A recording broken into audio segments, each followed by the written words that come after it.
Starbucks is one of the most recognized coffee brands in the world. With tens of thousands of stores and billions in revenue, it seems almost impossible for any small coffee shop to stand a chance against such a giant. But what if I told you that one local coffee shop actually managed to beat Starbucks at its own game? Not with more money, not with more stores, but with one simple genius marketing strategy. In this video, we'll explore the story of how a small player challenged the global giant and why their approach worked so brilliantly. To understand this story, we first need to look at Starbucks itself. Founded in Seattle in 1971, Starbucks started as a small store selling roasted coffee beans. Over the next few decades, it grew into a global powerhouse, opening more than 35,000 stores across 80 countries. Starbucks didn't just sell coffee, it sold a lifestyle. Comfortable seating, free Wi-Fi, and consistent branding turned it into the go-to spot for millions of people around the world. But success comes with challenges. A brand that grows this large often struggles with one major issue: consistency versus individuality. Starbucks offers the same experience everywhere, but that also means it can feel generic. For some customers, especially in local communities, Starbucks represents a corporate chain rather than a personal experience. This is where the challenger coffee shop found its opportunity. Instead of competing head-to-head with Starbucks on scale or price, they focused on something Starbucks couldn't replicate easily: authenticity. By highlighting local culture, personal connections, and a sense of community, they positioned themselves as the opposite of Starbucks. While Starbucks was about convenience and uniformity, this coffee shop was about uniqueness and belonging, and that difference would become their greatest strength. While Starbucks was conquering the globe, a small coffee shop in Oakland, California, was quietly building something very different. This shop was called Blue Bottle Coffee. Founded in the early 2000s by James Freeman, a former clarinet player, Blue Bottle started with a simple promise: to serve the freshest coffee possible. Unlike Starbucks, which relied on mass production and wide distribution, Blue Bottle roasted coffee in small batches and served it within 48 hours of roasting. At first, it didn't look like much. Blue Bottle's first location was a tiny space in a garage, with just a few loyal customers. But the approach was radically different. Instead of fast service and sugary drinks, Blue Bottle focused on quality, simplicity, and an almost obsessive attention to detail. Customers weren't just buying coffee, they were buying an experience: slow, thoughtful, and authentic. This authenticity became their brand. Blue Bottle didn't advertise heavily, didn't open thousands of stores, and didn't try to be everywhere. Instead, they built a cult following of coffee enthusiasts who valued craftsmanship over convenience. And soon, what started as a garage-sized operation was being compared directly to Starbucks, the biggest coffee chain in the world. Despite its unique approach, Blue Bottle faced an enormous challenge. Starbucks wasn't just a competitor, it was the dominant force in the entire industry. With billions in annual revenue, aggressive expansion strategies, and the ability to open stores on almost every corner, Starbucks had resources that no small coffee company could match.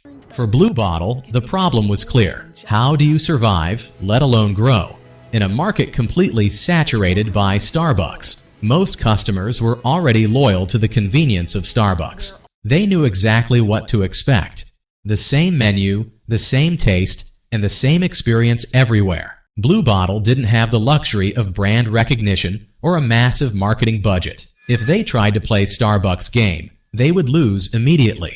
To succeed, Blue Bottle needed to redefine the game itself, and that meant creating a different kind of coffee culture. Blue Bottle Coffee knew it couldn't compete with Starbucks on scale, price, or convenience. So instead of fighting a losing battle, they leaned into their strengths. Their strategy was simple yet brilliant: create a brand identity so unique and authentic that customers would choose Blue Bottle because it wasn't Starbucks. The first part of this strategy was freshness. Starbucks often roasted beans in bulk and shipped them worldwide, meaning the coffee people drank could be weeks old. Blue Bottle promised that no coffee would be served more than 48 hours after roasting. This wasn't just a marketing line, it became their entire identity. Customers felt like they were part of something special, something crafted with care.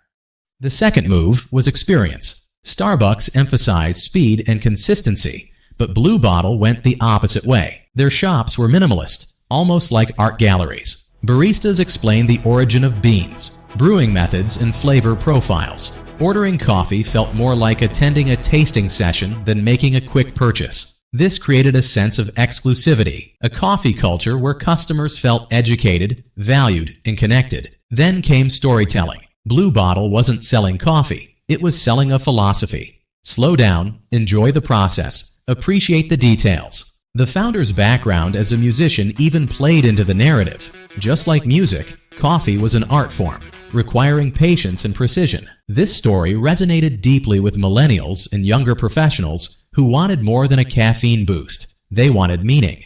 Finally, Blue Bottle leveraged word-of-mouth marketing instead of expensive ad campaigns. Customers became brand ambassadors, proudly sharing their experiences on social media. The company deliberately avoided aggressive expansion by keeping locations limited and carefully designed. Blue Bottle maintained an image of rarity and prestige. This was the genius. Where Starbucks represented accessibility and scale, Blue Bottle represented craftsmanship and authenticity. Instead of trying to be everywhere, they made themselves worth seeking out. And in a world dominated by fast, mass-produced coffee, Blue Bottle stood out as a symbol of quality.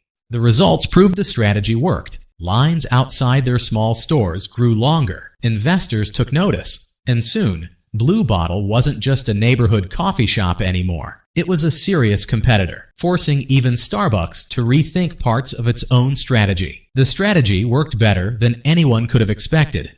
What started as a single garage-sized operation in Oakland quickly became a cultural phenomenon. Blue Bottle stores, though few in number, were always packed. Customers lined up not just for coffee, but for the experience, the minimalist design, the storytelling, and the promise of unmatched freshness. Word spread fast. Food critics praised Blue Bottle as the future of coffee. Tech entrepreneurs in Silicon Valley, always looking for the next big trend, became loyal fans and even investors. This attention brought serious growth opportunities. Within a decade, Blue Bottle expanded beyond California into New York, Tokyo, and other major cities, all while carefully protecting its brand image. The success was so remarkable that in 2017, Nestlé, one of the largest food companies in the world, bought a majority stake in Blue Bottle for nearly $500 million.